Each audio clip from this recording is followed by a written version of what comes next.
आप सभी को जय श्री श्याम। ये भाई साहब कुछ सालों पहले तो भैया घर वाला कह रहे थे कि भाई शादी कर ले शादी कर ले शादी कर ले, पर ना भैया अपना तो सक्सेस का खड़ा पाल था। कह रहे थे कि भैया ना मैं तो सक्सेस होऊंगा पहले फिर ही शादी करूंगा। सोची थी कि भैया कंप्लीट सक्सेस हो जाएंगे फिर भाग के शादी करेंगे, अपनी मनपसंद लोग ही लाएंगे। पर ना अब महिला मंडल ने भैया अपना गाड़ी का घेर ही चेंज कर लिया भैया। सोच की भाग के शादी करने की छोड़ो, अब तो शादी से भागना पड़ रहा। लुगाई तो 4-5 साल पहले मिलती थी मेरा भैया, एकदम शांत और सुशील, कुछ बोलती भी ना थी मेरा भाई। गाय गंगा पेरी है गंगा। अब ना है ऐसा भैया, अब गाड़ी के घेर रिवर्स लग चुके हैं भाई। अब सुनती उनती ना है महिला, अब ओनली फॉर कर रही है और ना ही डर रही है। रानू मंडल जैसी लुगाई भैया लोगों को मार रही। ये अच्छा पहले घरवाला करवाना से 2-5 साल पहले शादी, इसकी मौसी के झंडू बालम रगड़ू, ना जाना कौन सी आशा हौसला जीवन में आकर भैया गुचड़ुक बुचड़ुक करेगी। भाई साहब किसी दिन संडे की छुट्टी रखो और भैया उस आदमी को पहले ढूंढो जिनने ये नारा लगाया कि भाई हमारी छोरी भी छोरों से कम है। मेरा भैया तेरा इस नारा से भैया पूरा महिला मंडल का सिनेमा आग के लपेटे उठा दी। सारी छोरी भैया अब किसी के काबू में ही ना आ रही है। उधर की बचपन में चुड़ैल से डर लगता था, भैया जवानी में तारी छोरी से डर लग रहा। भाई साहब लाइफबॉय साबुन में भैया एक समय पर 99% कीटाणु मार रहा है एक बार, पर थारी छोरी भैया पूरा 100% आदमी मार रही है। उधर की कोरोना वायरस से तेज भैया थारी छोरी का केस निकल रहा है। मेरा भैया सुरेश रमेश पुष्पेंद्र खलील जिससे भैया ये नारा लग गया, जिस भी भैया से सुधर की फटाफट आकर माफी मांग लो, कह दो भैया ये नारा हमसे भूल चूक में लग गया है। और मेरा भैया इतनी सुंदर जिंदगी है, बैठ का हराम का खाओ आराम से। ये सुधर की कोई भी नारा वारा मतलब यार बैठ का, ये मौत से किसी ने डर लगता है मेरा भाई।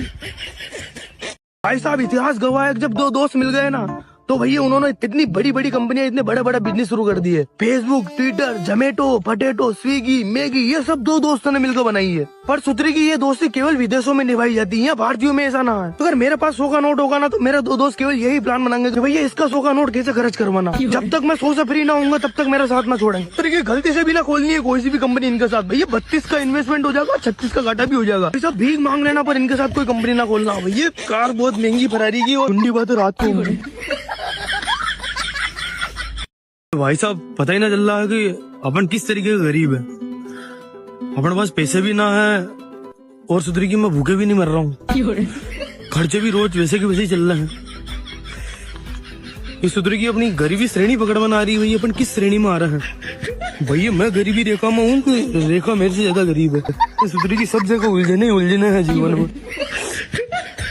भाइयों ये जो तुम क्लोज फ्रेंड में मुझे लेके और अपने बंदियों की जो फोटो लगाते हो ना, तो मत किया करो, वरना किसी दिन स्क्रीनशॉट लेके तुम्हारे बाप को क्लोज फ्रेंड में लेके उनके साथ लगा दूंगा। भोसड़ी को मुझे जलाते हो, तुम्हारी कसम जिस दिन मंदी सेट हो गई ना सबको क्लोज फ्रेंड में ले डालूंगा सब। ये भाई साहब भगवान से भी भैया गरीब आदमी की खुशी ना देखी जाती है। सुधरी की कल तुम्हारा भाई 2 पैसे मेहनत का खर्च करके भैया एक बढ़िया शानदार केल्विन केन की चड्डी लाया। केल्विन के भैया 2 दिन पहले खरीदी थी, 270 रुपए की है। सुधर की एक दिन तो पहनी ना, हाँ डर का मारा मैंने कि भाई फट ना जा, इतनी महंगी चड्डी है, गरीब हमने तो देखी ना। ऊपर वालों को भैया ये खुशी बची ना। कल रात को भैया आंधी चला दी, उड़ गई अपनी केबिन के, रात तो रात ही उड़ गई। भैया मेरा सभी देशद्रोहियों सभी देशवासियों से भैया मेरा एक ही निवेदन है कि भैया जिसको भी मेरी केबिन कैन की चड्डी वड्डी मिल जाए तो भैया या तो मेरे को 270 रुपए भैया फोन पे कर दो, तो 250 ही कर दो। भाई जिसको भी मिले दे दी हो यार। कल रात से मन ही ना लग रहा है मेरा चड्डी के बगैर। सुधर की जाना कौन मेरी मखमल की चड्डी पहनना होगा भैया, कीड़े बढ़ेंगे प्लास्टिक के भैया। भाई साहब बचपन में ऐसा था कि भैया कोई घर में चिल्ला छोड़ करके कोई बात कर देते थे तो मम्मी यही कहती थी कि भाई ये सारा हुक्म तेरी लुगाई पे चलाना। थोड़ा बुरा तो लगता था पर वह बढ़िया भी लगता था कि भैया हाँ लुगाई हुई आ गई, हाँ उस पर हुक्म चलाएंगे। पर सुधरी की सब कुछ उल्टा हो रहा है भैया, लुगाई तो कुछ मान ही ना रही है बात। सारा हुक्म उसका चल रहा है, ये लाओ फलाना ढिमका, सारा सिस्टम डामाडोल कर दिया। घर में तो थोड़ी बहुत बात चल रही थी भैया, ये शादी होने के बाद भैया कुछ भी ना चल रहा है, सब पर रोके लग गई है। भैया सोचा था कि भैया अब शादी वादी हो गई, अब बार बार जाने की कोई दिक्कत ना है। सुधरी की पहले माँ बाप बाहर ना जाने देने थे, अब वो बाहर ना जाने दे रही। ये लाओ फलाना ढिमका, क्या करूँ मैं भैया, मेरी कोई फीलिंग नहीं है, मेरा साथों मेरा जबरदस्ती करा।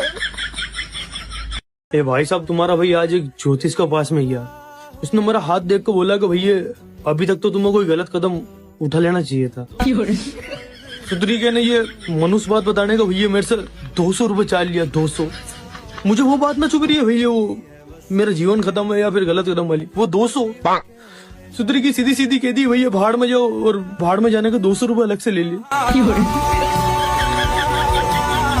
भाई साहब मुझे एक बात समझ में ना आती, ये एग्जाम पेपर में कौन से क्वेश्चन दे रहे हैं ये? कुतुब मीनार की लंबाई क्या है? अरे मुझे क्या मतलब कुतुब मीनार की लंबाई से, मुझे मेरी लंबाई का था पता ना है? इस वाक्य की संधि विच्छेद करूं, मैं क्यों उसकी संधि में छेद करूं? मेरे जीवन में संधि विच्छेद का क्या काम है? मैं ये कई सवाल ना आता गाइस संधि विच्छेद का, ये फालतू में फोकट के सवाल दे रहे हैं।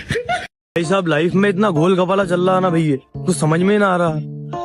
मैं मेरे पापा के पैसों पे खाता पीता हूँ, मेरे पापा के बनाए घर में रहता हूँ, पापा के दी हुई गाड़ी चलाता हूँ, सब कुछ पापा का है, जूता चप्पल सब, तो भी मेरी पापा से ही ना बनती है। कल 2 लटकी घुमा दी, हत्ता वत्ता घुमा दिया, इसीलिए मैंने उनके प्रेम में 2 लाइनें बोलनी है। लव यू पापा। पसंद आया हो तो please like share and subscribe करना ना भूलें।